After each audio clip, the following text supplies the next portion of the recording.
Anorgasmia. It's a word that might be unfamiliar, yet affects a significant number of people.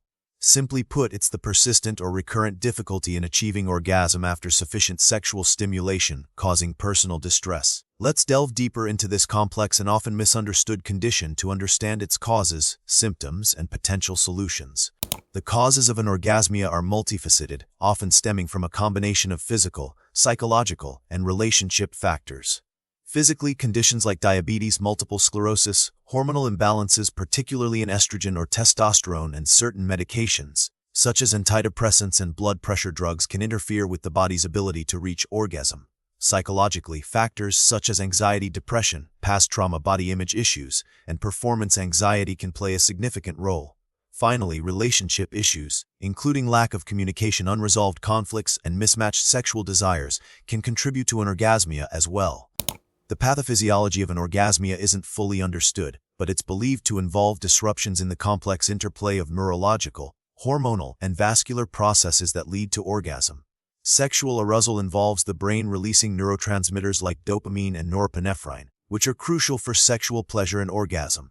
Physical stimulation triggers nerve signals that travel to the spinal cord and then to the brain, leading to muscle contractions and the release of endorphins. In anorgasmia, these pathways may be disrupted or inhibited. For example, some medications can block neurotransmitters involved in sexual arousal, while psychological distress can trigger the release of hormones like cortisol, which can inhibit sexual function. Estimating the exact prevalence of anorgasmia is challenging, as many people are hesitant to discuss sexual difficulties. However, studies suggest that it's more common in women than in men. Some research indicates that up to 10–15% of women may experience anorgasmia at some point in their lives. The prevalence can vary depending on factors like age, relationship status, and overall health. In men, anorgasmia is less common, but it can still occur, especially in association with underlying medical conditions or psychological factors. The primary symptom of anorgasmia is the consistent difficulty or inability to achieve orgasms despite experiencing sufficient sexual stimulation. This can manifest in different ways. Some people may be able to achieve arousal but consistently fail to reach climax. Others may only be able to achieve orgasm under very specific circumstances or with certain types of stimulation.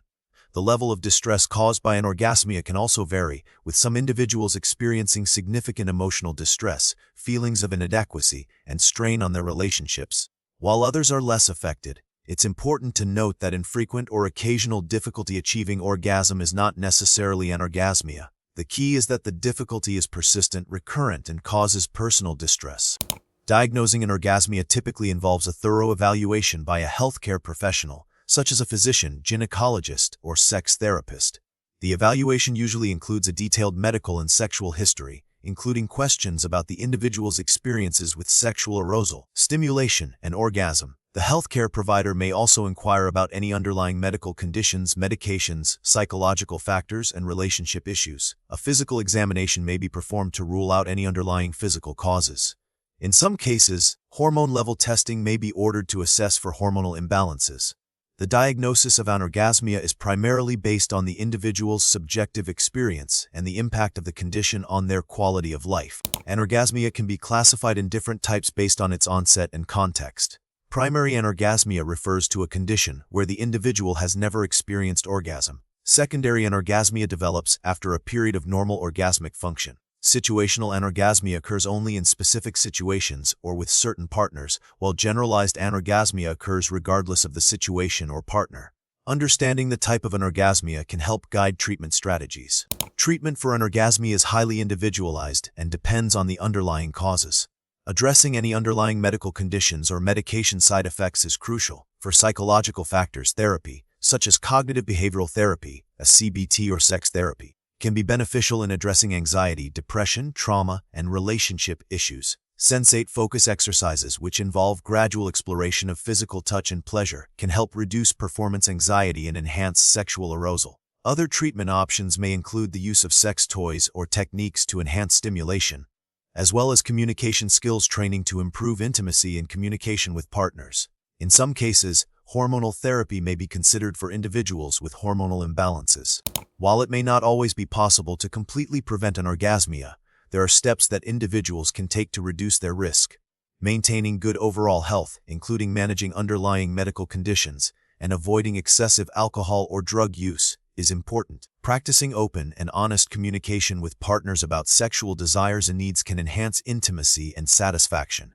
Managing stress, anxiety, and depression through healthy coping mechanisms, such as exercise, mindfulness, and therapy, can also be helpful. Engaging in regular sexual activity and exploring different types of stimulation can help maintain sexual function and prevent the development of anorgasmia. The prognosis for anorgasmia is generally good, especially when the underlying causes are identified and addressed.